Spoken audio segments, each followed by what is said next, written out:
नमस्कार प्रेक्षक हो, आचार्य 90 FM यो ऑन रेडिओमध्ये मी तेजस्विनी आपलं मनपूर्वक स्वागत करते.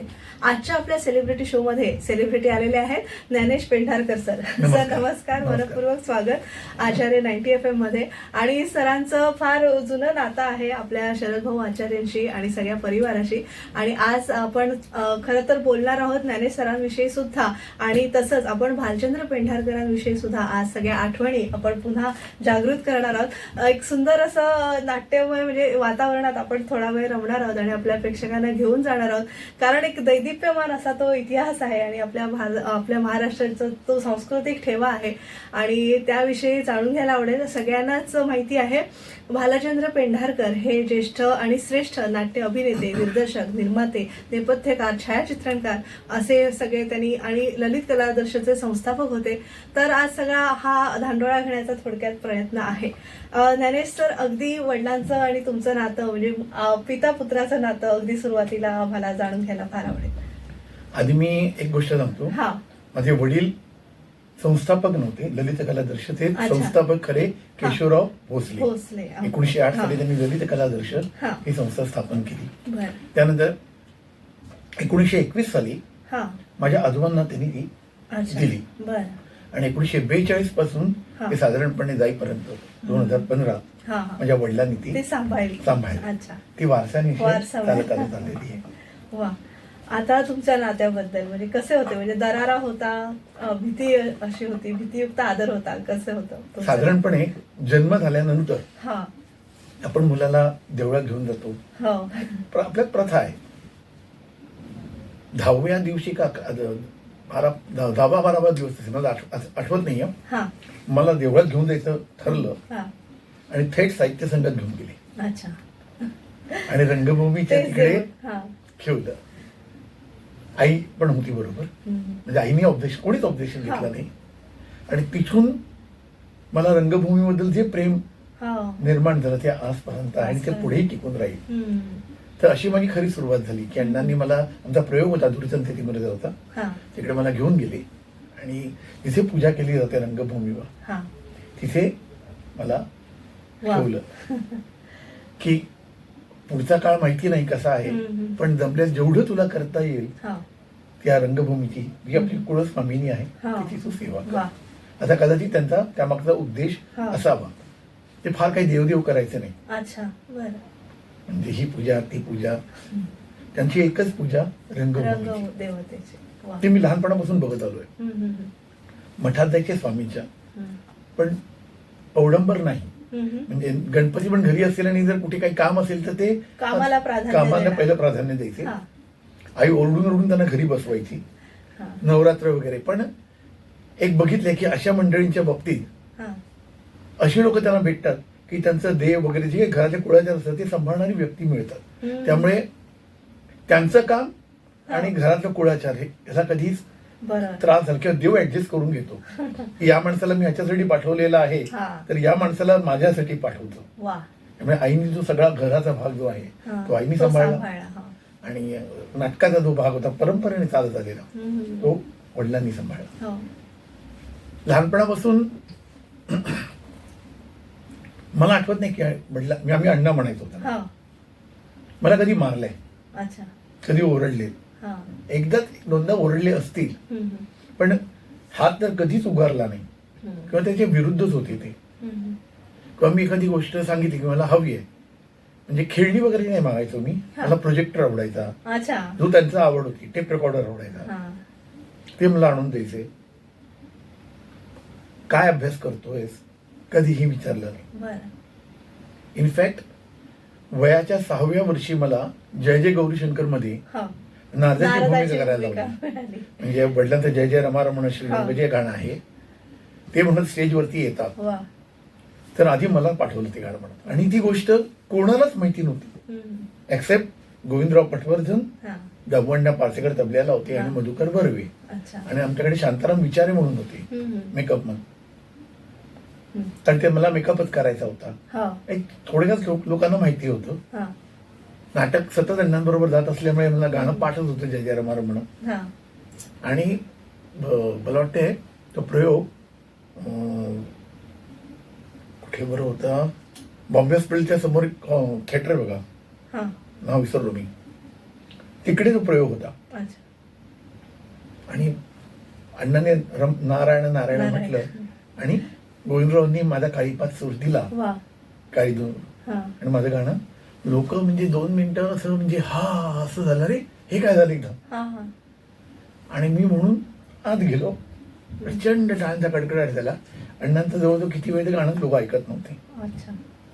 म्हणजे ते मी उत्तम गायलो हे नव्हतं, हा, हा. तर लोकांना जो धक्का होता हे वा. होतं, ती दाद जी होती, हो, पर्वणीच होती. ती गाण्याची दाद नव्हती. तर एक त्यांना त्या काळात असा प्रकार नव्हता. आज सगळं बरं. सोपं झालंय. हा. लहान मुलं स्टेजवरती नाही यायची, अच्छा. गाण्याचं गात गात येणं, हो, रमारम. बालकलाकार अशी संकल्पनाच नव्हती तेव्हा. होती म्हणजे, पण हा. पिक्चर पुरती जास्त होती किंवा हा. लिटिल थिएटर सुधाकर हा. करमळकरांची होती त्याच्यात. बरं. पण असं होई कशात, त्या नाटकामध्ये प्रसाद सावकार आहेत, हा. रामभाऊ मराठे आहेत, वा. माझे वडील आहेत. तिथे कल्पना नव्हती. हा. आणि मला अजून आठवते, वसंतराव देसाईंना पण माहिती नव्हतं ते. बरं. आणि त्यांचं पद्धत अशी होती की ते विंगेतनं नाटक बघायचे. हम्म. आणि मला असं वरती पडदा टाकलेला होता. हा. काय मी त्यांना काय कोणाला काही लागत नव्हतं. इव्हन राम मराठे यांना कोणालाच माहिती नाही. हा, हा. हा तयार होतोय माहिती आहे, ह्यांना वाटलं ते काही फोटो बिटो काढायचे असते. बरं. असं स्टेजवरती झाली कल्पना, कोणालाच कल्पना. कल्पना. आणि मी जशी एक्झिट घेतली तर ते एवढ्या मोठ्याने ओरडल्या, वा वा वा वा वा वा वा. आणि त्यांनी मला तंबुरी प्रेझेंट केली. वा. अच्छा. अजूनही आहे माझ्याकडे ती वसंत. आशीर्वाद असतो. हो. एवढे खुश झाले. हम्म. तर लहानपणापासून अण्णांबरोबर सतत मी असायचो. हा. हीच माहिती हवी होती ना. बरं. हो. आणि पहिलं पदार्पणही तुम्ही त्यातच सांगितलं की रंगभूमीवर नारदाच्या भूमिकेतून तुमचं पदार्पण झालं 1967 साली. आणि मग ती परंपरा तुम्ही चालूच ठेवली, थोड्या नाटकांमध्ये काम केलं. पुढे काय झालं, हा. असं वय होतं की त्यात इतर नाटकांमध्ये मला काम करणं शक्य शक्यच नव्हतं. आणि प्रत्येक वेळा ही आयडिया करणं योग्य नाही. हा, हा. ज्यावेळी कळायला लागलं हा. तेव्हा संगीत नाटकाचा काळ पडता होता. अच्छा. हम्म. म्हणजे संगीत नाटकं कमीच झाली होती. हो. आणि जी दादा मंडळी होती हा. ती अजून स्टेजवरती होती. हो, हो. त्यामुळे आम्हाला तसा चान्स मिळतच नव्हता. बरं. आणि टू बी फ्रँक, तुम्ही संगीताकडे वळला. हा संगीताकडे. हो. आणि तसं गाणं पण नव्हतं हा. की ते त्यांचं जे गाणं होतं हम्म. पाडासारखं, हम्म. ते करायला तो काळ पण नव्हता. बरं. त्यामुळे मग शिक्षण आणि मग त्याच्यानंतर नोकरी करावी लागली. अच्छा. पण मी असं म्हणेन की हे सगळं होत असताना सुद्धा हम्म. विद्याधर गोखले, म्हणजे तो पडता काळ होता, बरं. 1980 पासून ते साधारणपणे 2000 सालापर्यंत संगीत नाटकं येत होती, नाही असं हो, नाही, पण ती चालत नव्हती. बरं. म्हणजे मी तर म्हणेन की म्हणजे दोन्ही काळ तुम्ही खरं जवळ पाहिला. एक असा खूप गर्दी असलेला, म्हणजे मी सांगतो ना, साहित्य संघामध्ये हाऊसफुल प्रयोग असायचे. हा. आणि सगळी लोक असे गजरा वगैरे बायका हो, घालून, हो. आणि ते रेशमी म्हणजे वस्त्र परिधान. ते जे काही बघितलेलं आहे ना, आणि असा वेगळाच सेंटचा दरवळलेला वा, वास. वा. आणि ती म्हणजे बाळकेश्वर हा. इकडची जे उच्चभ्रू हो, मराठी मंडळी लोक होती, हा. मंडळी होती, ती सगळी यायची. यायची. आणि त्यांचं वागणं वगैरे, मेवन दुर्गाबाई खोटे, हा. म्हणजे तेजस्वी बाई कशी असू शकते मी हा. प्रत्यक्ष पाहिलेलं वा. आहे. माझं खूप वय लहान होतं, पण त्याला मी बघायचं नव्हतं, बघतच या बाईकडे बघावं. हा. सगळ्यामध्ये एकच काहीतरी गळ्यात असायचं. हा. आणि पण गरजच नाही, चेहरा आणि ते आणि सगळं सौंदर्य सौंदर्य होतं.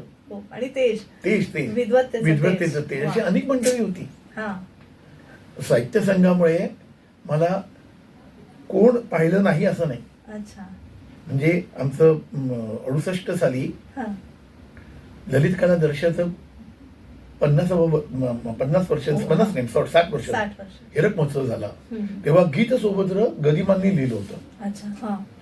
तर त्याचं खूपसं लेखन हा. वरती साहित्य संघामध्ये वडिलांची खोली होती, वडिलांना दिली होती साहित्य दिली होती, संघाने. हा. स्टुडिओ सारखाच होता, असा आज स्टुडिओ आहे हो, ना, तसं. तसा स्टुडिओ होता. आणि तिकडे ते वरती आतल्या रूम मध्ये, रेकॉर्डिंग रूम मध्ये बसायचे, हा. असं पाठ लावून, आणि त्याच्यावरती लिहित बसायचे. अच्छा. गीतसोबत्र म्हणजे काय, सोबतरातली गाणी. हा. आणि जे प्रोज आहे त्याला यांनी काव्यात्मक केलं होतं. बरं. आणि ते इतकं म्हणजे एक जीव झालं होतं की तुम्हाला कळणारच नाही. असं वाटायचं हे किर्लोस्करांनीच लिहिलं की लिहिलंय. गाण्यासाठी. अच्छा बरं. इतकं ते तंतोतंत लिहिलेलं. त्याच्या चाली वसंतराव देसाईंनी केलेल्या. रामदास कामत, जयश्री नाही सॉरी जयमलाबाई शिलेदार, शिलेदार, हा. कीर्ती शिलेदार नाही, तेव्हा नाही, हा. ही गोष्ट आहे 68. 68. त्याच्यानंतर नूतन दामले म्हणजे मास्टर दामले, अनंत दामले अच्छा. हे होते, रामभाऊ मराठे होते. ही सगळी मंडळी होती त्याच्यात.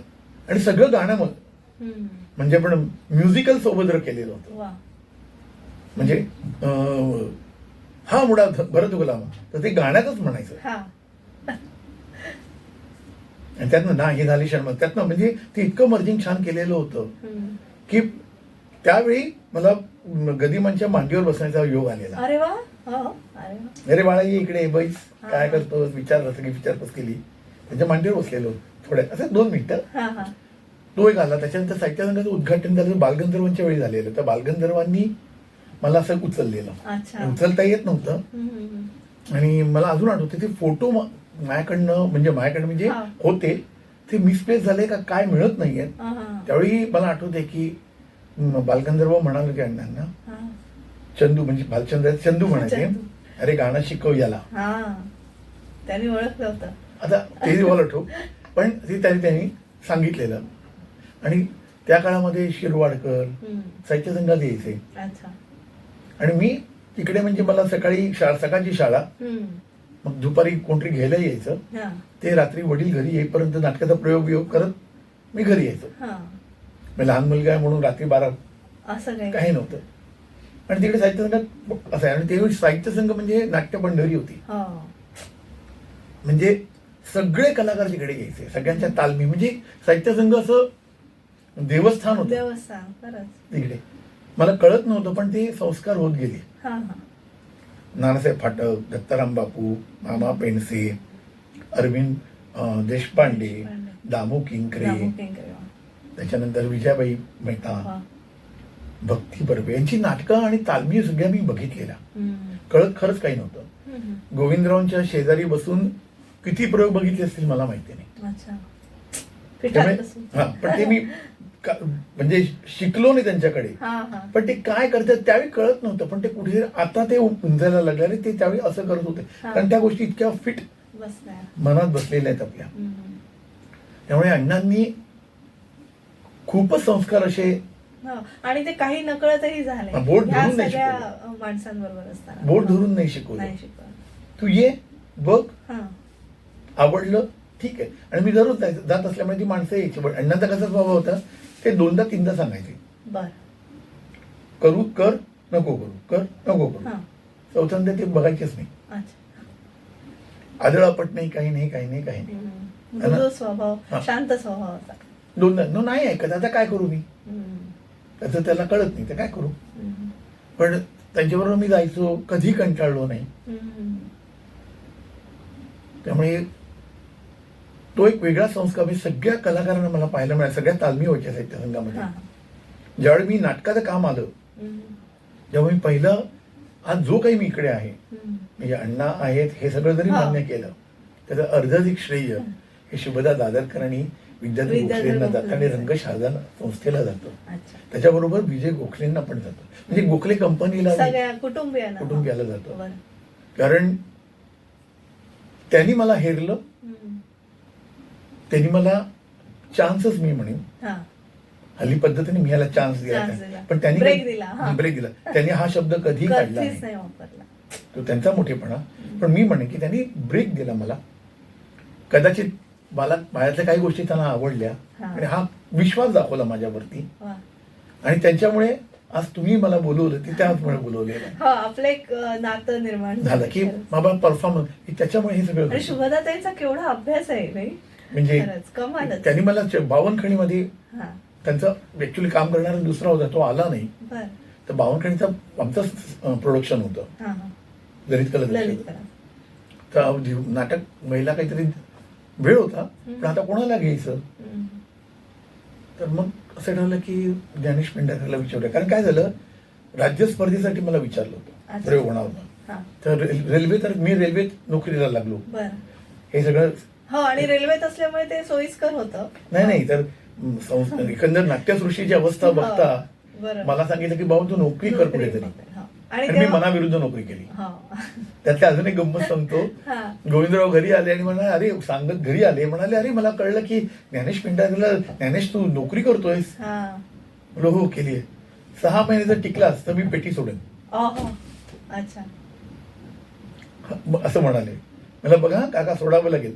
अरे सोडली, आत्ता आत्ता हा शब्द लिहून घ्या माझा, मी पेटी सोडली तर 6 महिने टिकला असतं. अच्छा. कारण सगळ्यांना माहिती हा टिकणारा नाही. नोकरीमध्ये नाही.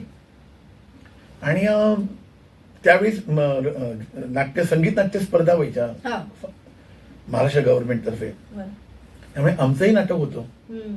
त्यामुळे टेन्शन असं होतं की हा कसं काम करणार बावनखणीमध्ये, कारण बरं. त्यामुळे दुसऱ्याला घेतलं होतं, बाकी काही कारण नव्हतं. हा. पण अडचण उभी राहिल्यानंतर हम्म. मला विचार, बाबा तू करतोस का? हम्म. त्याच्या अगोदर मी काम तर केलं नव्हतं, मी नाटकं बसवली होती, हा. पण ऍक्च्युअली एवढं मेन रोल कधीच केला नव्हता. अच्छा. म्हणालो की करतो, पटकन म्हणालो. हम्म. आणि मग म्हणजे तिकडून सुरुवात झाली माझी. हम्म. त्याच्यानंतर पहिलं म्युझिक, त्याच वेळी म्युझिकल नाटक केलं विजय गोखलेनी, त्याचं म्युझिक मला त्यांनी दिलं. बरं. तोही माझ्याकडे नवीन अनुभव होता. हा. गोखल्यांना नाही तर म्हणजे त्यांचं ते RSS असायचं, तसं अनेक मंडळी असताना सुद्धा मला त्यांचं प्रोजेक्ट म्युझिक करायला वा. दिलं, विश्वास दाखवला. हा. त्यामुळे मी संपूर्ण श्रेय हम्म. यात विद्याधर गोखले गोखले फॅमिली म्हणा. बरं. शुभता जरी दादरकर असली तरी ती म्हणून गोखल्यांची. गोखलेंचं. येस. आणि गोखल्यांना आणि म्हणजे त्यांच्याबद्दल हा. बोलणं शब्दच नाहीये. आणि विद्वत्ता वगैरे, अरे ज्ञानोबा तू घरी आहे, माझ्याबरोबर राहा, तुला हा. इतके गोष्टी मला त्यांनी सांगितल्या. कोणताही प्रश्न विचारायचा हा. की लगेच त्यांच्या उत्तर द्यायचे, कधीही कंटाळा नाही. हम्म. आणि ह्या सगळ्या लोकांनी वाहून घेतलं. हो, आणि साधी, हा, साधी. म्हणजे कळणार नाही की हा एवढा मोठा साहित्यिक आहे. हम्म. म्हणजे मी जेवढी लोक बघितली, हा. शिरवाडकर असतील, हम्म. गदिमा असतील, त्याच्यानंतर वसंतराव देसाई, खूप मोठी मोठी म्हणजे दत्ताराम बापू, हम्म. की तुम्हाला रामभाऊ मराठे, हो. गोविंदराव पटवर्धन, की त्यांच्याबरोबर निगर्वी माणसं. ह्यांच्या ही एवढी मोठी माणसे, म्हणजे वाटणारच नाही. दौरे आमचे असायचे, हा. हा सारखे एसी वगैरे काही नाही ना, हो. सेकंड क्लास मध्ये सगळे जायचे, पण कधी काही नाही. हम्म. म्हणजे आता बोलता बोलता आठवलं की मी अण्णांना विचारला एक प्रश्न हा. की गौरीशंकर मध्ये तुम्ही 3 जण होतात, हा. हा. म्हणजे रामभाऊ मराठे, प्रसाद सावकार आणि अण्णा. अण्णा. सप्तसूर्य झंकारी तर बोले पहिली नांदी तिघांची. हम्म. तर 3 एवढे मोठे दिग्गज कलाकार असताना कुठेतरी इगो प्रॉब्लेम येणार, हो, हो, हो. थोडा तरी येणार. थोडा आहे. आणि त्याच्यामध्ये अण्णाचा मालक हम्म. तो कुठेतरी त्यांचाही हा. की तुम्हाला इगो प्रॉब्लेम कधी आला नाही का तिघांमध्ये, की असं. हो, थोडस. ते म्हणाले की कारणच नव्हतं, कारण आम्ही दोघांनी ऍक्सेप्ट केलं होतं की रामभाऊ गवई आहेत, हा. तो श्रेष्ठ गाणारा आहे, हे आम्ही दोघांनी मान्य केल्यामुळे ते म्हणतील ते प्रमाण. हम्म. त्यांनाही माहिती होतं की आपण उत्तम गवई असलो तरी यांच्यासारखं अभिनय नाही आपल्याकडे. हा. म्हणजे गाणं आणि अभिनय या 2 गोष्टी वेगळ्या आहेत. वेगळे आहेत. हो. त्यांनी माहिती होतं की हे अभिनयात माहिर आहे. हे माहीर आहेत इकडे, हा. त्यामुळे त्यांनी त्यांचंही ऍक्सेप्ट केलेलं होतं. हा. आणि रामभाऊ ते रामभाऊ येते म्हणाले की. आणि अशी गोष्ट आहे की या दोघांना घेतल्यामुळे मला काही म्हणजे अण्णांना काही प्रॉब्लेम येणार नाही. बरं. ललित कला मोठी होणार, कारण ललित लोक कला, ललित कलेचं नाटक बघायला येणार आहे. बरं. आणि ललित कला मोठी झाली हम्म. तर अण्णांचं नाव होणार आहे. होणार आहे. वा. त्यामुळे स्वार्थ आणि परमार्थ हे मी दोन्ही पाहिलं. म्हणजे अगदी ब्रह्मा विष्णू महेश असेच 3 अवतार. आणि मी विचारलं की कधी तुम्हाला काही दौऱ्यामध्ये जा, म्हणजे कधीच नाही. कधीच नाही. मित्रच होते. मित्र असले तरी आज प्रॉब्लेम येतो. हा. हो. आजचा काळ पूर्ण बदललाय. म्हणजे हजारो प्रयोग यांनी केले, पण कधी क्लॅश झालेत नेव्हर. माझी तरी ऐकिवाद नाही. अच्छा. काहीतरी इगो प्रॉब्लेममुळे झालेलं आहे की रामभाऊनं हे आणि मग मला हे नाही, काही नाही, फरकच नाही आणि पडायला. भूमिकेवरनं सुद्धा किती नाही, काही नाही, होतं. काही नाही, काही नाही. बरोबर. असं कधी नाही की ह्यात जास्त काय मी पण जास्त काही नाही, असं कधीच नसायचं. बरं. आणि ह्यांचं गाणं रंगलं तर आपलंही रंगलं पाहिजे असं कुठेही कधीच नसेल, काहीच कारण बेसिक माहिती होतं रामभाऊ ते रामभाऊ आहेत ना, त्यांच्या तोडीचे आपण नाही आहोत. नाही. मग त्यांच्याशी बरोबरी करताना होणार का नाही आपण आडवे होऊ. हम्म. पण ही गोष्ट खरी आहे की मंदारमाला ज्यावेळी हा. आलं आधी आणि नंतर आम्ही घेतलं, त्याच्यातही बघितलं की प्रसाद सावकार आणि रामभाऊंची जुगलबंदी असायची. हा. तर कधी कधी सावकार म्हणजे कारण कसं होता, आवाज गोड होता इकडे.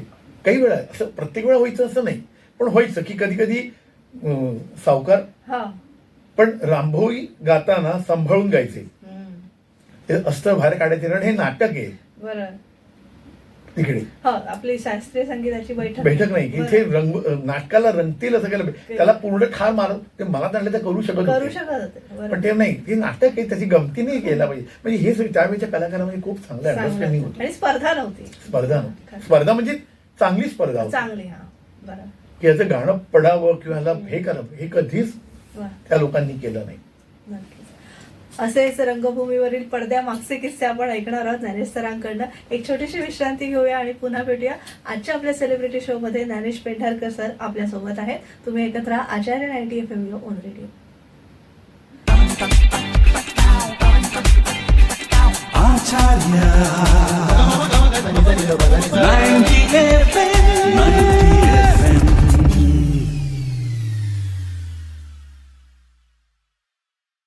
विश्रांतीनंतर तुम्हा सगळ्यांचं पुन्हा एकदा स्वागत. तुम्ही ऐकत आहात आचार्य 90 FM ऑन रेडिओ आणि आज आपण सेलिब्रिटी शो मध्ये ज्ञानेश पेंढारकर सर यांना आमंत्रित केलेलं आहे.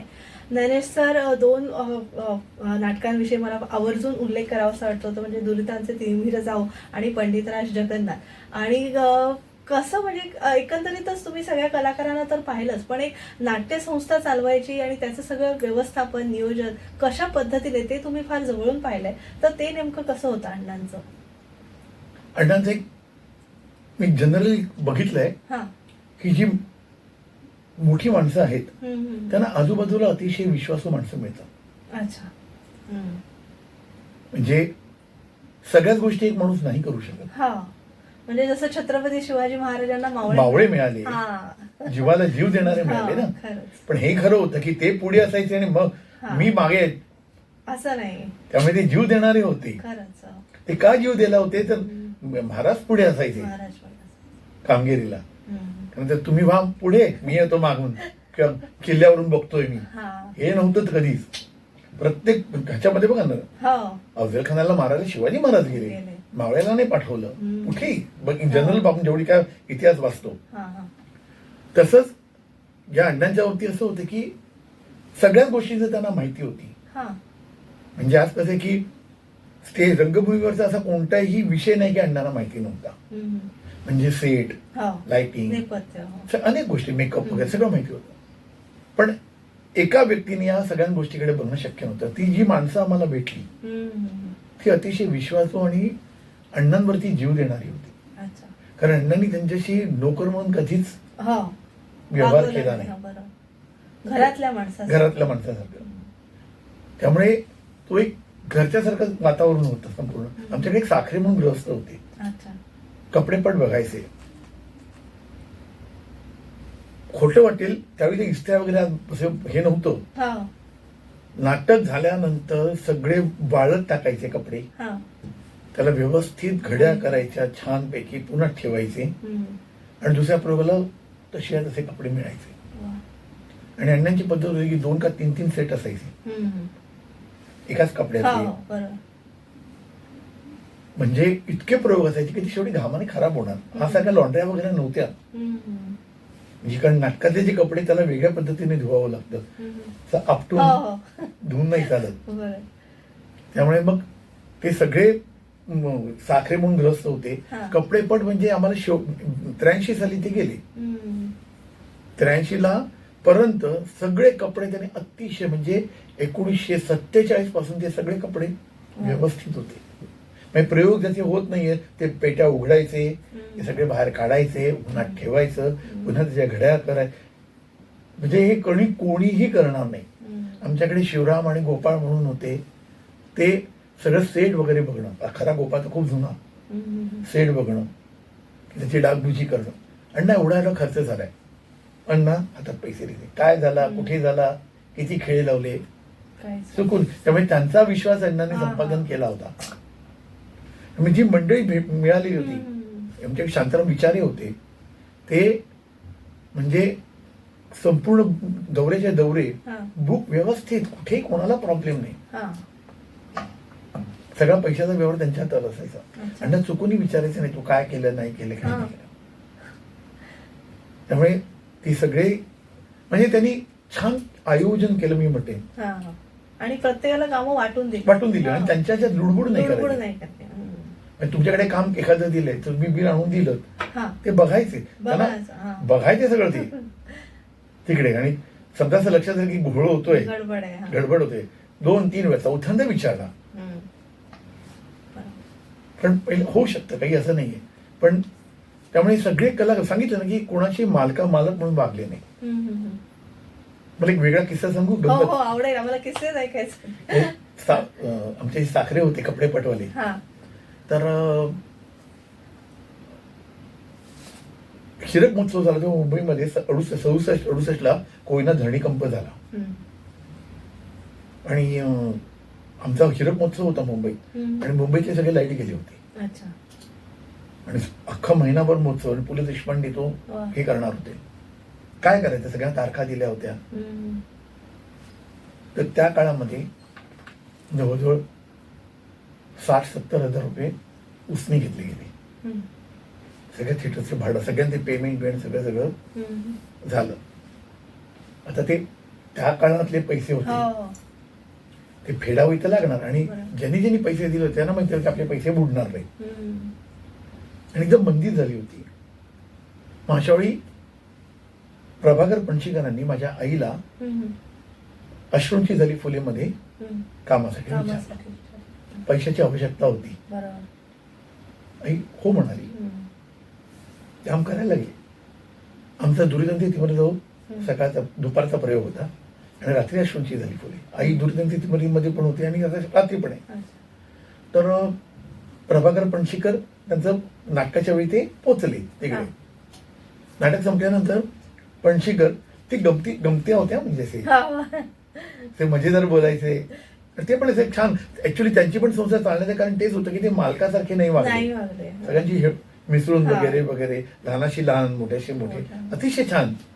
तर त्यांना माहिती होतं की साखरे हे गृहस्थ जे आहेत हा. हे कट्टर मालक अभिमानी आहेत. हा. हा. म्हणून काय साखरे कसे काय, हा. त्या साखरेने बघितलंच नाही त्यांच्याकडे. अरे बापरे. काय साखरे माझ्यावर रागवलंच वाटतं तुम्ही. हम्म. एवढंच बोलले. त्यांना कळलं की काय रागवलं, तर माझी आई त्यांच्या संस्थेत काम करते. काम करते. मग आज थांबता की नाही माझं नाटक बघायला, हा. गाडीने सोडतो तुम्हाला, आमची गाडी राज घेणार आहे. माझ्या मालकी, ते साखरे म्हणाले, माझ्या मालकिणीने हा. दुसऱ्याच्या संस्थेत काम केलेलं मी नाही पाहू शकत. बापरे. हो. पणशीकर त्यावेळी काही लहान नाही हो. व्यक्तिमत्व नव्हतं. हा. त्यांनी हात जोडले, त्याची रागवले नाही. हम्म. चुकलो मी, म्हणजे अशी भक्ती असावी. वा. म्हणजे अशी मंडळी सगळी होती. गोविंदराव पटवर्धन, कधीही बोलवा हजर. हा. कधी या लोकांनी मंडळींनी पैसे विचारले नाहीत, मला काय देणार, कधीच नाही. बरं. त्यामुळे तो अण्णांना चालवायला प्रॉब्लेम कधीच नाही आला. हम्म. आणि विशेष नातं म्हणजे राम मराठे यांच्याशी होतं ना त्यांचं, ते कसं. राम मराठे कसं आहे ना, रामभाऊ, विद्याधर गोखले, हो. सगळे म्हणजे सतत प्रयोग असायचे ना, मित्रपरिवार. हा, त्यामुळे. अच्छा. सतत प्रयोगच होत होते. त्यामुळे सतत संपर्कच होता एकमेकांचा. बरं. अण्णांचे आवडते नट कोण होते? अण्णांचा खरा आवडता नट म्हणजे किशोर कुमार. अच्छा. बरं. कारण मला नेहमी म्हणायचे ते की गाणं तर उत्तमच आहे, पण त्यांचं पहिलं लक्ष अभिनयाकडे असायचं. हम्म. किंवा स्टेजवरती उभं राहिल्यानंतर नुसतं गाणं नाही चालत, बरं. अभिनय पण पाहिजे. पाहिजे. म्हणजे त्याचं टायमिंग बघ, किशोर कुमारचं बोलण्याचं, हा. गाण्याचं टायमिंग बघ. तो किती वाकडं तिकडे करू दे पण स्वर हलत नाहीत. हम्म. या गोष्टी नाटकात तुम्हाला वेगळ्या अर्थाने वापरता येऊ शकतात. हा. म्हणजे किशोर कुमार त्यांचा आवडता नट होता. हम्म. जुन्याच्यातला सैगल होता. अच्छा. स्टेजवरचे नानासाहेब फाटक होते, मामा पेंडसे होते, दत्ताराम बापू होते, केशवराव दाते होते, हम्म. आणि आत्ताच्या ह्याच्यात प्रशांत दामले होता. अच्छा. तो म्हणजे की जे किशोर कुमारचं आहे हा हा, ते टायमिंग, उतरले. हा. ते म्हणजे की ते ही गोष्ट ह्याच्यात दिसते. हम्म. टायमिंग आहे. बरं. ते म्हणजे की जोपर्यंत तुम्हाला टायमिंग सापडत नाही स्टेजला हा. तोपर्यंत लोकांपर्यंत तो भाग पोचणारच नाही. हा. ते वाक्य कसं उच्चारायचं हम्म. की त्यांना तो आवडायचा. भक्ती बर्वे आवडायची अच्छा. आणि बाकी सगळे त्यांना हे होते. पण त्यांनी मला वाटतंय प्रशांतचं एक नाटक त्यांनी जवळजवळ 40-50 वेळा पाहिलं असेल. साहित्य संगत प्रयोगाचं की ती त्यांची ठरलेली सीट होती. हा. हा. तिकडे ते किती वेळा तरी पाहिले. खेडेकर नाही काय बरं ते गेला माधव पुणे. गेला माधव पुणे. अण्णांचे अतिशय आवडतं. आवडतं. छान आहे. आणि गोड नाटक आहे. अण्णांना आता दुरितांचे तीव्रता होतं सांगितलं हा. तर अण्णांना ती भूमिका फार आवडायची नाही. त्यांना आवडायची कुठली तर श्रीमंत शाळेतली. म्हणजे जिकडे लाईट आणि कॉमेडी असेल हा. किंवा होनाजी बाळातली बाळा ते म्हणे की रडवायला वेळ नाही लागत कोणाला. हा. हसवायला. कोणाला चांगलं हसवायला त्याला आनंदित करायला खूप वेळ लागतो. आणि प्रशांत दामलेच्या नाटकांना आज तेच होत आहे. तेच होतं. हो. काय तुम्ही असं म्हणा की फार क्लासिक नाटक आहेत काही नाही. नाही. पण तुम्ही 2-3 अगदी तास हलकी गेलात ना फुलकी. तुमचं सगळं शांत होतं की नाही डोकं. आणि कंटेंट म्हणजे अगदी हलका फुलका. हलका फुलका. हा, काहीच असं. पण ते कठीण आहे. हम्म. अशी इतर पण नाटके पण ते होत नाही कारण तो प्रशांत दामले म्हणून नाही हा. तर ते टायमिंग त्याला ते गवसलंय. गवसलेलं आहे. आणि त्यात बरोबर गाणं आहे. हम्म. ही अण्णांना आवडत की सगळ्यात गमत म्हणजे 57 साली दुरितांचे तीव्र जाऊ झालं हा. आणि 85 साली ते शूटिंग झालं हम्म. दूरदर्शनला. हा. तेव्हा अण्णा म्हणाले आज मी बघतोय मी काय स्टेजवरती करतोय कारण बघायलाच त्यांना मिळालं हो, नव्हतं. हो, हो. म्हणतो मी वाईट करतोय. म्हणलं अण्णा असं काय बोलता तुम्ही हा. एवढे लोक लाऊड आहे मी. हम्म. मला म्हणजे त्यांचा अभिनयाकडे हा, हा. खूप होतं. स्टेजवर लावणंच पाहिजे ना आपण. हा. बरोबर आहे पण ते म्हणजे इथे मी असं नाही करायला पाहिजे होतं स्टेजवरती. हा. सांभाळून काम करायला पाहिजे होतं. हम्म. पण तो अंदाजच नव्हता. कॅमेराचा थोडा. हा. अंदाज नव्हता. हम्म. म्हणजे ज्यावेळी पुन्हा ते शूट केलं गेलं 2003 ला हा. वय होतं त्यांचं 83 आणि अण्णा जाईपर्यंत हम्म. लोक भेटायला आली हा. की अण्णांना म्हणाल अण्णा तुम्ही करा उद्धृतांचे. हा. म्हणाले अरे मला तर उभं नाही राहता येते आम्ही धरू पण तुम्ही या. अच्छा. कोकण आणि गोव्यामध्ये म्हणजे दुरितांत सिद्धीवर जे काय हो प्रतिसाद प्रेम मिळाला. दिलंय. हा. कोकणात असं जागा नसेल की तिकडे दुरितांत सिद्धीवर प्रयोग झाला नाहीये. हम्म. खरंच. हो. आणि त्या आता रेकॉर्डिंग वरून आठवलं प्रायोगिक पासून ते व्यावसायिक पर्यंतच्या जवळजवळ 250 नाटकांचं त्यांनी रेकॉर्डिंग करून ठेवले. म्हणजे त्या काळात एवढी टेक्नॉलॉजी प्रगत नव्हती तर त्यांनी कसं काय हे ते माझ्या recording- आजोबांकडनं आलंय. अच्छा. आणि ते तुमच्या ते आले. की आजोबांना ते Technically, हा. हा ते त्या काळामध्ये ऑटोमोबाईल डिप्लोमा होल्डर होते बापरे. आणि त्यांना पुढचं शिकण्यासाठी लंडनला जायचं होतं पण हम्म. चक्र बदलली आणि ते नाटकात आले. अच्छा. पण अण्णांना पहिल्यापासून प्रोजेक्टर ह्याची आवड होती. हा. 55 साली त्यांनी एका गृहस्थीकडे टेप रेकॉर्डर पाहिला. बर. हे काय हम्म. त्यांना तो इंटरेस्ट वाटला आणि त्यांनी तो विकतही घेतला हा. आणि साधारणपणे 57 सालापासून तो रेकॉर्डिंग सुरू केलं त्यांनी अच्छा. आणि स्वतःच्या खर्चाने. हम्म. आज कसं करतात सगळं पण स्पॉन्सरशिप बाय सो अँड हो, सो हो. हे काही नाही एक कोणाकडनं पैसा घेतला नाही. हम्म. आणि त्यावेळी एकेका स्कूलची किंमत 500-500 रुपये होती. हम्म. आणि ही संकल्पना आता पण काही वाटत नाही पण ती संकल्पना त्या काळात की आपल्या ह्याचा संग्रह करून ठेवावा म्हणजे पुढच्या पिढीला करेक्ट हा, त्याचा पुढच्या उपयोग पिढीला. होतो, हो. आणि सगळ्यात गंमत म्हणजे साहित्य संघाने त्यांना जो रूम दिली होती त्याचा वापर त्यांनी स्टुडिओ म्हणून केला. स्टुडिओ म्हणून केला. पैसे घ्यायचे नाहीत ते. हा. म्हणजे अण्णांनी चांगली गोष्ट केली. अण्णांनी डायऱ्या लिहिल्या. हम्म. डायरीमध्ये मी बघितलं तर समजा तुम्ही रेकॉर्डिंग केलं हम्म. आणि तुम्ही 200 रुपये दिले हा. तर 100 रुपये साहित्य संघ आणि 100 रुपये नाट्य परिषद आणि त्या रिसिप्टच्या तारीख आणि नंबर लिहून ठेवलेले आहेत आणि त्या रिसिप्ट पण जपून ठेवलेले आहेत. हा. स्वतःकडे काही घेतलेलं नाही त्यांनी. हे सगळं आणि त्यांच्या डायरीमध्ये सगळं लिहिलेलं आहे त्यांनी. हम्म. पण या सगळ्या ह्याच्यामध्ये ना हा. माझ्या आईचा खूप मोठा सहभाग आहे. हो. म्हणजे अशा चरितार्थ कसा चालवला घर कसं चालवायचं खरंच. म्हणजे मधला पडता काळ होता तर आम्हाला कधीच कळलं नाही की फायनान्शियली प्रॉब्लेम्स आहेत. हा. डायऱ्या बघतो तेव्हा मला आणि कळते तुम्हा मुलांची शिक्षण वगैरे. पण आईनी जे काय सांभाळलं हम्म. कॉन्टॅक्ट ठेवले वेळ पडलं तर म्हणजे आई तालमीच्या वेळी जेवण करून घेऊन जायची. वा. आवड पैसे वाचवण्यासाठी नाही अच्छा. आवड म्हणून. म्हणजे काय म्हणतात त्याला की बाबा पैसे वाचवाय नाही, नाही. तिला असं जेवण बिवण करून हा. ऍक्च्युअली सांगितलं आमची सगळी फॅमिली होती. म्हणजे दाजी भाटवडेकर हा. मालूताई जेवण घेऊन येणार आहेत ना, अच्छा. म्हणजे आईचं नाव मालती, हा. तर ते गिरगावातनं चौपाटीला तिकडे आता बंद झालं ते थिएटर होतं हा. म्युन्सिपाल्टीचं, तिथे ते यायचे चालेल जेवायला आणि दररोज 52 खणीच्या बघायचो आम्ही. हा. आणि म्हणजे मला म्हणायचं की मालताई आहे ना बरोबर, हा. मग आपल्या जेवणाची काही प्रॉब्लेम हा, नाही. वा. अन्नपूर्णा. या आई आणि अण्णा त्यामुळे ते फॅमिली सारखं होतं. म्हणजे आता मामा पेंडसे आमच्याकडे होते, हा. ते म्हणजे रुद्र अवतार. त्यांना 47 पासून ते 68 पर्यंत अण्णांनी सांभाळलं. ओके. पण त्यांची तब्येत बरी नसायची त्यामुळे त्यांनी काम कमी केलं. हा, हा. चित्तनिर्जन कोल्हटकर सगळी मंडळी शीघ्रकोपी. शीघ्रकोपी म्हणणार नाही, पण त्यावेळी ते टॉपला होते ना, या हा. सगळ्यांना सांभाळायचं, खाऊ नाहीये, हे सगळे टॉपला होते त्यावेळी. म्हणजे दुर्जनची तिमिरदेव तुम्ही म्हणालात ना, हा. ती फुल मल्टी स्टार होती त्या काळातली. पंडितराज जगन्नाथ तसेच. तसंच. हा. आता पंडितराज आठवलं मला हा. किस्सा की वसंतराव देसाईंनी त्याचं म्युझिक केलं. अण्णा 2 वर्ष जवळजवळ थांबले त्यांच्यासाठी, त्यांनी पैसे घेतले नाहीत. नाही. वा. गोखले अण्णांनी दूरचंदची तिमिरदेवावरती भरपूर टीका, सटकून टीका केली. बर. आणि त्याचा परिणाम असा झाला की 13व्या प्रयोगाला नाटक बंद पडायची वेळ आली.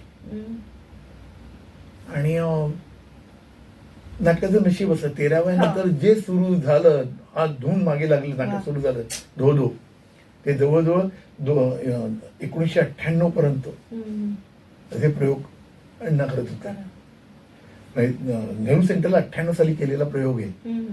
आणि त्यातले जे कपडे होते ना ते अण्णांना शेवटपर्यंत तसेच बसवत होते आणि त्याचे आखरे इतके छान सांभाळून ठेवलेले होते. तर ज्यावेळी पंडितराज आलं तेव्हा गोखले अण्णांना सांगितलं, हे नाटक त्यांनी आधी किशोरराव जाते का मामा पेंडसे यांना दाखवलं, म्हणजे हे नाटक फक्त न्याय देतील भालचंद्र पेंढारकर. तर गोखले अण्णा म्हणाले की अहो पण मी त्यांच्यावर टीका केली भरपूर, नाटक बंद पाडायची वेळ आणली आहे. तर म्हणे की तो भाग वेगळा आहे आणि हा भाग वेगळा आहे. वाचन अण्णांना आवडलं, पण त्याचं रिराईट जवळजवळ 1.5-2 वर्ष चाललं होतं. आणि अण्णांच्या डायरीमध्ये सगळं मेन्शन केलेले काय. तर गोखले अण्णांना लोक म्हणाले अहो हे मला मामा बनवणार आहेत, मी नाटकावर टीका ते म्हणजे रिव्हेंज घेणार आहेत. तर गोखले अण्णा हुशार, ते म्हणे हरकत नाही, केशवराव जाते, मामा पेंडसे, भालचंद्र पेंढारकर यांच्या बरोबर बसून नाटक कसं लिहायचा माझा रियाज होतोय, न काढू दे, मला काय फरक पडतोय. पण मला कळलं तरी की नाटक कसं लिहायचं, नाटक म्हणून लिहायचं नसतं, टेक्निकल भाग पण तुम्हाला माहिती पाहिजे, हे ज्ञान झालं की मला. आणि शेवटी ते नाटक अण्णांनी स्टेजवरती आहे. आणि मूळ त्याचं नाटकाचं नाव होतं जगन्नाथ पंडित. मग ते बदलून पंडितराज जगन्नाथ झालं. पण ते नाटक आहे ना, म्हणजे पूर्ण गोखलेंची व्यक्तिमत्व त्या नाटकात आहे. तुम्हाला आवडलेलं नाटक कुठलं अण्णांचं सगळ्यात? शारदा. म्हणजे अण्णा 40 वर्षाचे असताना 75 वर्षाच्या म्हाताऱ्याचं काम करत होते. 86 वर्षाचे असताना सुद्धा 75 म्हणजे म्हाताऱ्याचं काम करत होते. 86 वर्षी पण त्यांना दम लागत नव्हता गाताना, पण त्यांना आणावं लागायचा खोटा ऍक्टिंग करताना. म्हणजे जाईपर्यंत अण्णांना कधीही दम लागला नाही गाताना, पण त्यांना अभिनय करावा. पण ते काम म्हणजे बेमालूम. ते नंतर होनाजी बाळ असलं बाळाचं काम. दौऱ्यांचे म्हणजे दौऱ्यावर जाताना तुम्ही पण अगदी सोबत होता, अगदी सावली सारखे. दौऱ्यांचे काही किस्से आहेत जे आठवतात? गोव्याच्या दौऱ्याचा काही किंवा कोकणातला तुम्ही उल्लेख केला. कोकणात दौऱ्याचा उल्लेख म्हणजे काय व्हायचं माहितीये, अण्णाला ते पाया बिया पडलेलं आवडायचं नाही. अच्छा. मुळात कोकणामध्ये कसं आहे, तिकडचे लोक भाविक आहेत, कलाकारावरती प्रेम करणारे. म्हणजे एका घरात मी बघितलं गणपतीपुळ्याला का कुठेतरी रामभाऊंचा फोटो देवाऱ्यात ठेवलेला आहे. म्हणजे अशी ती कलाकारांवर प्रेम करणारी मंडळी आहेत आणि त्यांच्या कला शरीरामध्ये रक्तातच कलागुण आहेत. तर सावंतवाडीला प्रयोग होता ह्याचा सौभद्र नाटकाचा. अण्णा नाराज होते, खोटं वाटेल, प्रचंड लाईन लागलेली पाया पडायला प्रयोगाच्या अगोदर, आणि असे कंटाळून बसलेले होते. ते म्हणाले अरे थांबवा ना, तेवढे लोक नाही ऐकत आहेत. एक लहानसं बाळ आलेलं घेऊन आलेले, जस्ट नुकतं आलेलं आणि त्यांच्या पायावर ठेवलं. अरे बापरे. आणि म्हणे अहो काय करताय तुम्ही, केवढं लहान बाळ आहे, असं बरोबर नाही पायाजवळ ठेवणं. आमच्या वडिलांचे तुम्ही देव आहात, त्यामुळे आमचे पण तुम्ही देव आहात आणि म्हणून आमचं हे बाळ तुमचे संस्कार चांगले व्हावेत, असं गाता यावं, असं कंपनी चालवता यावी म्हणून आम्ही ठेवते. म्हणजे किती कलाकारांचे पोशिंदे होते ते. आणि त्या काळामध्ये ललित कला दर्शनात फक्त कोकणात रात्री जेवण मिळायचं. कारण इतर गोष्टी खूप होत्या, पण तिकडे कोकणात कसं की 8-9 त्या काळात टीव्ही वगैरे काही नाही, 8-9 रात्र नाटक सामसून व्हायचं. म्हणजे जनरली नाटकाच्या वेळी त्यामुळे लोकांना फार जागरणाची सवय नव्हती. नाटक पाहायला वेगळं, पण आता ज्या खानावळी जाऊ तर ती बिचारी लोक त्यांना काय दमून जायची ती, आणि खानावळी फार नसायच्या, पण आमच्यासाठी जेवण असायचं. मी असे खूप किस्से मजेदार की लोक वेड्यासारखं म्हणजे एकदा तर भामा पेंडसेनं दुसऱ्या मारायला लोक आत आली होती. हा मामा पेंडसेंचं कामच एवढं पॉवरफुल होतं की लोक आत आली होती मारायला त्यांना. पण मला नाही वाटत की कोकणात असा एक भाग नाही की तिकडे दुरितांती जाऊन नाटक झालं नाही. पंडितराव जगन्नाथ तिकडे फार चाललं नाही, कारण ती भाषा कळली नाही. उर्दू वगैरे होती त्या काळामध्ये. आता वेगळं झालंय, पण तो काळ मी म्हणतो 60 साली गौरीशंकर तुफान. गौरीशंकरच्या प्रयोगाला म्हणजे त्या नाटकाचं वाचनाचा मुहूर्त माझ्यातून वाढवलेला नारळ. आणि पहिला प्रयोग जो तिकडे, म्हणजे पहिला प्रयोग नाही, म्हणजे गोव्यातला पहिला प्रयोग तिकडचे शंकराचं देऊळ कुठलं, मंगेशी तिकडे होता. मंगेशीचा म्हणजे इथे मंगेशी आणि इथे स्टेज बांधलेलं, आणि रामभाऊची निराकार ओंकार पहिलं सुरू झालं. लोकांना कळे ना की हा मंगेशी उठून इथे बसलेत की काय, इतके उपयोग दिसून. हे शांताराम विचारांचं कौशल्य, पण इतकं ते शंकर उभा आहे, शिवशंकर उभा आहे तसं. आणि ते अक्षरशः साक्षात ते लोकांना, लोक पाया पडायला यायचे. एकदा अण्णांना न सांगता काही कलाकार गोव्याला गेले गौरीशंकरच्या प्रयोगाला, गावातली लोक आणि इकडची कलाकार. आणि त्या लोकांनी अण्णांना प्रमुख पाहुणे म्हणून बोलवलं. अण्णांना माहिती नाही की आपले कलाकार, कारण मध्ये प्रयोग नव्हते. गेले तर बघितलं तर नाटकातली काही मंडळी नाटकात होती. शंकर त्या गोव्यातल्या गावाचा होता, आणि ते जिकडे स्टेज होतं त्याच्याच बाजूला ते शंकराचं घर होतं. त्याच्यावर ते मोठे धिप्पाड कुत्रं होतं. त्याचं निराकार ओंकार गाणं सुरू झालं. अण्णा समोर बसलेले नाटक बघत. अण्णाने सांगितलेली गंमत आहे, आपल्या मालकाचा आवाज ऐकून ते कुत्रं ओरडायला सुरुवात झाली. त्याला बांधून ठेवलंय ना, शेजारीच घर. शेवटी एवढं भुंकायला लागलं ते गाता कधी सोडा रे त्याला.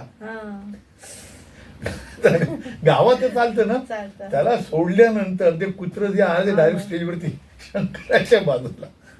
लोक शांत, अण्णा हसताय देखते, आणि तो कुत्र शेवटपर्यंत शंकराला सोडत नव्हतं. पण अशा खूप गमती नाटकात होतात की तिकडे हे, म्हणजे त्याला तुम्ही एव्हन अण्णांचं एक गंमत सांगतो की आमचा शाबास बिरबल शाबास नाटक ऐकलं असेल. ऐकलंय, पाहिलं नाही. त्याच्यामध्ये हत्ती येतात खरा. नानासाहेब शिरगोपीकरांचं ट्रिक सीन्स असायचे. तर त्याच्यामध्ये ज्यावेळी ते नाटक घेऊन आले तर त्याच्यामध्ये शेवट ऐकल्यानंतर अण्णा म्हणाले की अहो तुम्ही हत्ती कसं आणणार, चित्र नको, लोकांना खराब दिसला पाहिजे ना, तुम्हाला खरा येणार. अशक्यच नाहीये, खरं कसा येईल हत्ती स्टेजवरती. नानासाहेब शिरगोपीकरांची स्पेशालिटी होती, ते उत्तम ट्रिक सीन्स करायचे. माझ्यावर विश्वास आहे ना. अण्णा म्हणाले अहो आहे, आपण तालमी सुरू करूया. व्यवहार सगळा ठरला, तालमी सुरू झाल्या. त्या प्रयोगाला 8 दिवस बाकी होते. तर शिरगोपीकरांचं कोल्हापूरला ते राहायचे. तर अण्णा म्हणाला होता हत्ती कुठे, काय साहित्य संघात तालमी चालू झाल्या स्टेजवर, येईल. आणि त्याने असं हैराण झाले अण्णा की हत्ती जर आला तर नाटक संपलं, काही अर्थच नाहीये. आपण कोल्हापूरला जायचं म्हणून आम्ही सगळेजण कोल्हापूरला गेलो. आणि शेवटचा सीन आहे की अकबर बादशाह बिरबलला म्हणतो की हत्ती कुठे, म्हणजे एक अट घातलेली असते की या मालामध्ये हत्ती आणून दाखवायचा. बरं. आणि त्याचा दरवाजा असा लहानसा असतो, तर हत्ती येणार कसा. बरं. हे म्हणतात की मला 4 महिन्याची अवधी द्या, मी आणतो हत्ती. आणि नवीन इमारत नाही बांधायची, या ह्याच्यात आणायचंय, या दरवाज्यात. हो म्हणतो. आणि तो असं सीन होता. आणि तेव्हा अण्णा, आम्ही सगळे, मी, वसंतराव देसाई, अण्णा, माझी आई पण नाटकात होती, सुकुमार होते, गोविंदराव, सगळे लोक आम्ही कोल्हापूरला केशवराव भोसले नाट्यगृह. तर आम्ही दारात असे येत होतो, तर समोर असा फक्त हत्तीचा पडदा लावलेला होता. अण्णा असे पटकन एक्साइट व्हायचे नाहीत. काय तर नाना हे काय. मला मी बोललो चित्र चालणार नाही. अण्णा माझ्यावर विश्वास आहे ना. तर अण्णा एकदम हे झाले की गडबड आहे, त्याच्या इन्व्हेस्ट केले पैसे आणि आता काय होईल. म्हणजे इकडे प्रवेश सुरू करा. आणि प्रवेश त्यांनी सुरू केला. बादशाह म्हणतो की अण्णा बिरबलला, हा बिरबल, तर कुठे आहे हत्ती, हत्ती कुठे. तर अण्णा जेव्हा, हा बघा हत्ती. तर पडद्याकडे म्हणते हे तर चित्र आहे, खरा हत्ती कुठे, असं वाक्य लिहिलेलं आहे. हा बघा असं अण्णा म्हणतात. असं अण्णाने, पण अण्णा काय केलं की त्या अण्णाचा मूडच गेला होता की हत्ती नाहीच ना. आणि आम्ही अट घातली होती की स्टेजच्या मागे कोणी जायचं नाही, तुम्ही इथूनच काम करायचं. आणि म्हणे हा बघा हत्ती. हा बघा हत्ती म्हटल्यानंतर तो खराच हत्ती आला की मला पडद्याला बाजूला करून अण्णा डायरेक्ट पळाले खाली, घाबरले ते, म्हणजे खरंच आला. आणि असे बघतच बसले. तो हत्ती सोंड हलवतोय, डोळे म्हणजे हत्ती. आणि अण्णा रडायला लागले तिकडे. आणि अण्णा नानासाहेब म्हणा, चुकलो मी, तुमच्यावरती अविश्वास दाखवला. आणि ते म्हणजे आपण, तुम्ही पाहिलं नसेल, म्हणजे मला माहिती नाही, पण केशवराव दाते उभे राहून टाळ्या वाजवायला लागले. म्हणजे तो असा सीन होता, प्रत्यक्ष हत्ती दिसला. अशी लोक पण आम्हाला मिळाली तिकडे. अजून एक झालं की त्याचा पहिला प्रयोग मुंबईला होता, शाबास बिरबलचा. त्यात रसनाबाई म्हणून काम करायला होत्या. म्हणजे काही कलाकार नानासाहेब शिरगोपीकर, म्हणजे काही कलाकार आमचे. आणि त्यांची एकदम तब्येत बिघडली, तोंडात रक्त वगैरे यायला लागलं. आणि पहिला प्रयोग रवींद्र नाट्य मंदिरला होता. 4 प्रयोग लागलेला, हाऊसफुल होते. आता प्रयोग काय करायचं. आज प्रयोग, सकाळी रसनाबाईंची तब्येत बिघडली. अण्णांनी सांगितलं, सेंट कोलंबस शाळेमध्ये माझी बहीण होती गिरिजा काहीतरी, आता ती काम करेल. ते म्हणजे अहो काय शक्य आहे, दुपारचा प्रयोग सकाळी 9 वाजता म्हणतात की ही मुलगी काम करेल, कसं पाठ होईल, ती काम करणार. सेंट कोलंबो शाळेत गेले. तिकडचे झकारिया म्हणून एक प्रिन्सिपल होत्या, खूप कडक होत्या. त्यांना सगळी परिस्थिती सांगितली. ते थरथरायचे, म्हणजे पालक पण घाबरायचे त्यांना, असं झालेलं, आणि प्लीज तिला सोडा. पण तेही म्हणाले की ही मुलगी 2 तासात मेजर रोल पाठ करू शकेल का. त्यामुळे मला विश्वास आहे. मी, आई, अण्णा आणि गिरिजा, तिच्याचं स्क्रिप्ट दिलं, वाच. ती वाचते. आई म्हणते, अहो तुम्ही काहीतरी करताय, हो सुळावर चढवताय मुलीला. आणि त्या रसनाबाई बुटक्या होत्या आणि ही माझी उंच. तर तिचे कपडे तिकडे शिवायला सुरुवात केली गिरिजाच्या साईजचे, म्हणजे ते उसवणं. आणि पूर्वी कशी पद्धत होती की आत कपडा ठेवला जायचा. आणि हे जे आहेत ना आपले नानासाहेब शिरगोपीकर, पण त्यांची मुलगी पण, हे सगळं प्रचंड एक्सपर्ट कपडे करण्यात वगैरे. म्हणजे ताबडतोब तिकडे सुरूही झालं होतं काम. गिरिजा गेली तिकडे, ती वाचलं तिने आणि डायरेक्ट प्रयोग आला. आणि ती न चुकता संपवलं. तिने तो प्रयोग केला, कोणाला कळलं सुद्धा नाही. अण्णांबरोबर गायली सुद्धा ती. आणि तो प्रयोग म्हणजे शाबास बिरबलचे पहिले 3 का 4 प्रयोग तिने केले. आणि म्हणजे अशक्य कुठेतली गोष्ट होती संगीत नाटकात. काम करायचं, ती भाषा वेगळी, तिकडे तुम्हाला दुसरा शब्द नाही मिळू शकत. गोविंदराव पटवर्धनांनी त्या काळात त्यांची 51 रुपये नाईट होती. ही गोष्ट आहे 71 सालची. त्यांनी तशी गिरिजाला दिली. काढून की म्हणजे अशी जी मंडळी सगळी होती हा. दौऱ्यावर तुम्ही म्हणालात म्हणजे सगळे धमाल. मी बरोबर गेलो की बॅट क्रिकेट वगैरे सगळं घेऊन जायचो. आमचं रंगाला श्रीरंगाचा दौरा होता. हा. त्यात रामभाऊ होते आणि रामभाऊंच्या वडिलांचं काम कोणी केलं असेल इमॅजिन करा. नाही सांगता येत. अशोक सराफ. अशोक सर. त्यांचं वय 22 हा हा. आणि हे 42 वर्षात 40 वर्षात नाही. नाही, हा. आणि आमची बरोबर होतो आणि अशोक मुलांना सराफ पण शिकाराने. नाही हा. अशोक सराफ त्यांचं पहिलं नाटक ते बरं. आमच्याकडचं. तर त्यावेळी आम्ही दुपारी क्रिकेट खेळायचो. हा मध्ये बरोबर. म्हणजे प्रयोगाच्या आधी. प्रयोगाच्या ना म्हणजे दुपारी. दुपारी. आणि तिकडे असा वाडा घेतला होता आणि ते सातारा का सांगली मला आठवत नाही. तिकडे मोठा चौक होता त्याच्यात आम्ही क्रिकेट खेळायचो. क्रिकेट खेळायचं. त्याच्यात तुम्हाला म्हणजे आता लंच किंवा ब्रेक घ्यायचं असेल तर घेऊ शकतो. बरं बरं, आपण क्रिकेटचा किस्सा ऐकूया, तत्पूर्वी एक छोटीशी विश्रांती घेऊया आणि पुन्हा आपल्या अशा संवाद गप्पा चालू ठेवूया. तुम्ही ऐकत आहात celebrity show with Gyanesh Pendharkar sir.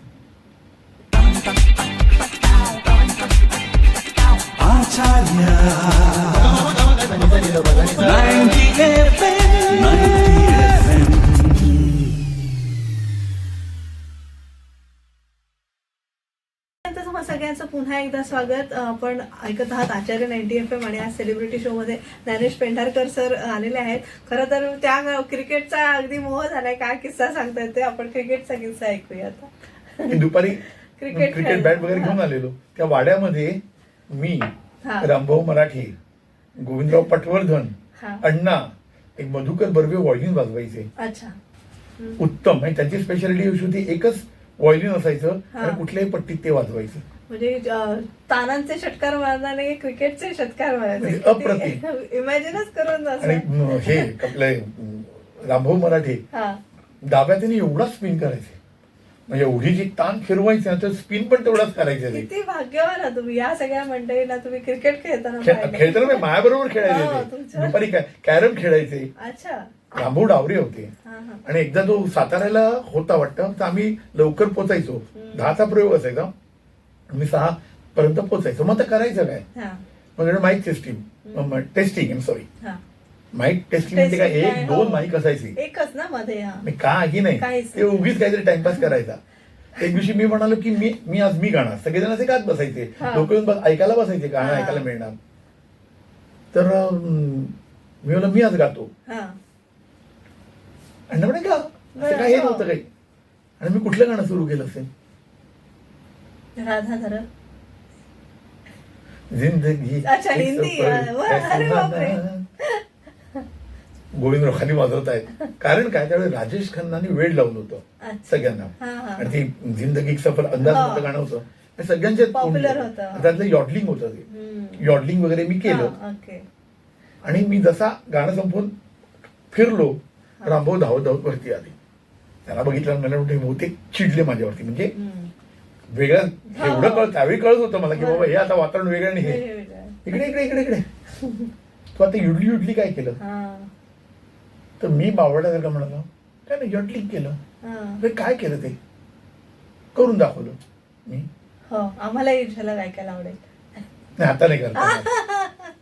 तर करून दाखवल्यानंतर मग ते म्हणाले की ते प्रयत्न करा. म्हणजे तुम्हाला नाही जमणार. त्याला मी बोललो हा आगाऊपणा होता. पण कसं झालं ना तेव्हा वय नाही रामभाऊ गवई म्हणून मी कधीच बघितलं नाही. म्हणजे ते जसे काकासारखेच वाटायचे आम्हाला. पण काकाशी कसं वागतो पण कधी त्यांचं वागणंच नाही ना तसं काही. करून दाखवा. मी तुम्हाला नाही जमणार. अच्छा असं म्हणाले मला. आणि मग संपूर्ण मी क्रिकेट खेळायचो ना हे योडली चिडवायचे आणि करून दाखवायचे मला. आणि मी हसायचो तुम्हाला नाही जमणार. 8-7 प्रयोगाचा दौरा होता तो. शेवटच्या प्रयोगाला मला आठवत बहुतेक त्यांनी यॉडलिंग करून दाखवलं मला. मी असं बघतच बसलो. पण आज मला जाणवत आहे की ही व्यक्ती लहान आहे का मोठ्या ह्या बघायचीच नाही सगळी मंडळी. चांगलं काय आणि ते आपल्या गळ्यात यायला पाहिजे. ही सगळी मंडळी मी बघितली की एखादी गोष्ट आपल्याला येत नाहीये ना आणि आपल्या कामाची आहे ना मग ती आपण शिकून घ्यायला पाहिजे. तो लहान आहे का मोठा आहे मी कोण आहे हे त्यांच्या नव्हतं. मी हा प्रकार नव्हता. हा. गोविंदराव सगळी मंडळी सगळी. बरं. आता शुभदाताईंबरोबर बरेच तुम्ही कार्यक्रम करता, आपण तिथेच खरं तर भेटलो. तर आता सुद्धा ही सगळी तरुण पिढी जी आहे जी तुमच्या कार्यक्रमांमध्ये गात आहेत, तर इतकी उत्कृष्ट पद्धतीने ती सगळी मंडळी सादर करतात गाणं, खूप छान वाटतं आणि सगळ्या तरुण मंडळींना पण ते आवडतं. म्हणजे पुन्हा आपण म्हणालो होतो की नाट्यसंगीताला आता काय एवढं राहिलं नाहीये, कमी दर्जा आहे किंवा दिवस चांगले आले नाहीयेत, पण पुन्हा ही सगळी पिढी नाट्यसंगीताकडे वळते. तर तुम्हाला कसं वाटतंय याविषयी? नाही, चांगलीच गोष्ट मध्ये आहे. संगीत मानापमानासारखा चांगला चित्रपट देखील आला. हा. म्हणजे तो मी तर म्हणेन तो खरं आम्ही पाहिला पिक्चर, हा. तो पाडला लोकांनी. हो हो, खरंच. म्हणजे लोकांनी तो बघितलंच नाही की अरे ते पिक्चर आहे, त्यामुळे त्याला वेगळं काही ट्रीटमेंट करावी लागते. बरं. नाटकासारखं तुम्ही बघू नका त्याकडे. पिक्चर पण पिक्चर बघा. एनिवे तो वेगळा प्रश्न आहे. पण तुमचं म्हणणं आहे की मानापमान किंवा बालगंधर्व यांचा मोह पिक्चर सृष्टीला व्हावा कट्ट्यावर, म्हणजे त्या नाटकांचं काहीतरी शक्ती आहे. नाही म्हणजे मूळ नाटकांची काहीतरी शक्ती म्हणून नवीन पिढीला ते करावं असं वाटतंय ना. आताची जनरेशन खरंच म्हणजे प्रचंड हुशार आहे.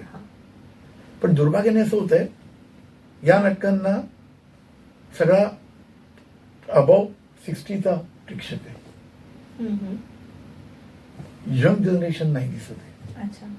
माझ्या लहानपणी मी जे बघितलेलं आहे ते सगळे यंग लोक नाटकं बघायला यायचे. त्यावेळेच्या बायका साड्या असतील पण कळायचं की बाबा ही 35-35 मुलगी बाई आहे. त्यावेळी आता जीन्स वगैरे प्रकार नव्हता. त्यांनी नाटकाला जायचं म्हणजे साडी. पण तरी सुद्धा आता सगळ्या रियालिटी शो मध्ये किंवा आता नाट्य स्पर्धांमध्ये तुम्ही स्वतः परीक्षक म्हणून जाता, तेव्हा सुद्धा नाट्यपदांची संख्या जास्ती म्हणजे नाही मान्य मला, पण त्याचं होतंय ना ते स्पर्धेपुरतं राहते ना. अच्छा, स्पर्धेत. हा. नाटक जो गाभा आहे तो नाही होते ना.